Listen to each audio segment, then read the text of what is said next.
Inside AFTV, the scandals that shook the channel. Doing a video with The Sun. Arsenal Fan TV came under criticism for a video they posted in association with The Sun newspaper. The video, which featured Lyle, DT and Ty, received backlash from many football fans, especially Liverpool supporters. To do with you, Robbie, putting out a video in partnership, I guess, with The Sun. Been a strong reaction. Well, it wasn't in partnership. It was just a one-off video. Okay, you know what I mean. Yeah. But they've obviously got you guys to do a video to put on your channel. Sort of the response that you found from doing it. And just to hold my hands up and say, we made a big mistake in doing that video. And you know, I was really, you know, the reaction to the video was very negative. And did you expect that reaction? Do you know what? I've had so much going on recently. I kind of didn't even know what to expect. It was just like I put the video up. The day before that, you know, I had a funeral that I was at, and that's not an excuse for it, but you know, so I didn't even. The video just went up like a normal video.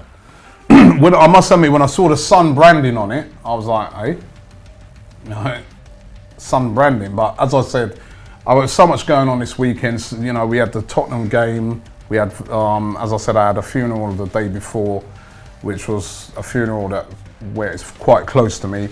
And yeah, maybe, you know what I mean, that affected my judgment, but it was very poor judgment on our part. I apologise for putting that video up to all football fans, so all Liverpool fans in particular, all people. Racist comment, backlash, and eventual firing. In July 2020, contributor Claude Callegari made a racial slur about South Korean Tottenham Hotspur player Heung-min Son during a live stream, referring to him as a DVD. Following this, AFTV announced that Callegari would be removed from the channel indefinitely. As soon as they started, it was finished. Done, yeah, done. DVD's going on. Game over. It's a racial slur. Now, obviously, you know, once we saw this sort of thing, you know, I wanted to talk to you about it straight away because I remember at the time, I didn't really hear nothing.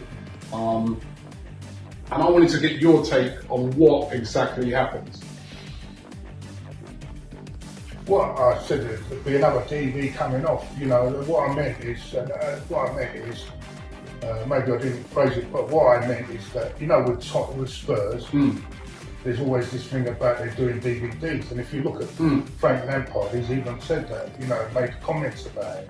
Yeah, I mean, so is Frank Lampard, is he a racist then? Because incident with Haider and sacking. In May 2021, Haider, a longtime contributor to AFTV Arsenal Fan TV, was removed from the platform following a disagreement over his display of a Palestinian flag during interviews. Haider had been wearing a hoodie featuring the Palestinian flag to raise awareness about the conflict in Palestine. I sat down one day, logged into you know, the StreamYard platform where the interviews were recorded. I was wearing this very hoodie, so this is all you could see on the screen. This is where, for me, everything changed. I sat down, logged on, and Robbie's first thing that he said was, "Oh, no, you're not wearing that. I'm not doing the interview with you if you're wearing that hoodie." And I couldn't believe it. I just could not believe that he said that, because it went back on our agreement from years ago, and everything had been calm up to that point. And not only that, Loki, you tell me if I'm wrong, yeah? But is this not pure discrimination? Basically, we had a big bust up again. When he said that to me, because that was just the start of the conversation. When he said that to me, I try and usually keep calm, but I lost my cool. And I lost it, basically. That's not true. He did. He asked me to take this off, and he told me to take it off. Thought I'd do a video just to address some issues that have been kind of spiraling out of control over the past couple of days, which concerns Haider and the fact that he's no longer on AFTV. Now, a lot of you may have seen the tweet that he put out, I think it's probably about a week ago, where he called AFTV cowards. He called us, what was the other thing? He said that we were complicit in what was going on over in Palestine, for which I took real offence. I ain't gonna beat around the bush. I was very, very angry about that tweet. To imply that when you see the disgusting and horrific things that are going on over there, I found very, very offensive. And I immediately, when I saw the tweet, got in contact with him and said to him, Mo, I'm very hurt by your tweet. I'm shocked by your tweet. And I can't have you back on AFTV. You know, I can't be paying you to do a show on Forever Arsenal and you're saying these type of things. I just felt that it was untenable. And, you know, I said to him, let's just go our separate ways. This whole thing about him wearing his top, he said he takes exception to us stopping him from wearing his Palestine top. We have never stopped him from wearing his top on AFTV. You can see lots of videos this season when Mo is wearing his Palestine top. And every time he wore that Palestine top, the next day I would get dozens of emails from people complaining to me saying that Robbie, he shouldn't be allowed to come on wearing that top because this is a platform for football and not politics. And they're right, we are a platform for football and not politics. Incident with DT and sacking. In January 2022, Liam Goodenow, known as Mr. DT from the Arsenal fan channel AFTV, was sentenced to 3 years in prison for stalking, assaulting, and kidnapping his former partner.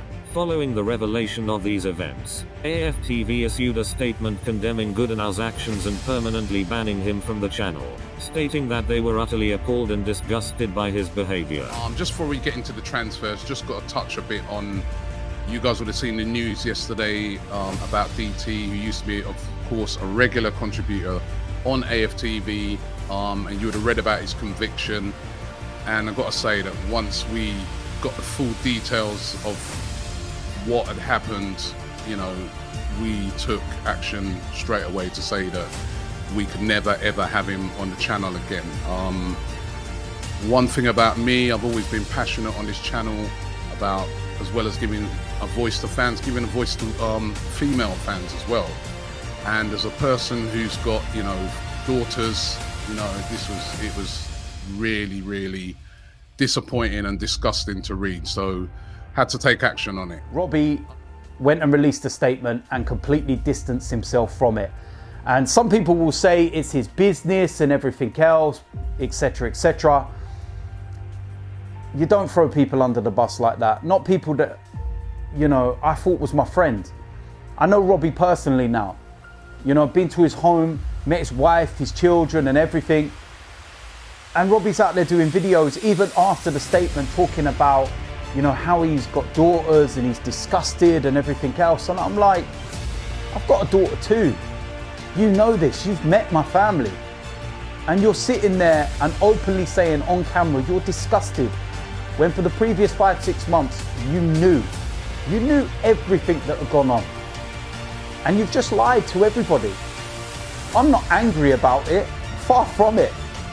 I look at it now and I just sit there and think, you was never a friend. You was never somebody that I could, you know, trust or rely on. I was just somebody that made you money.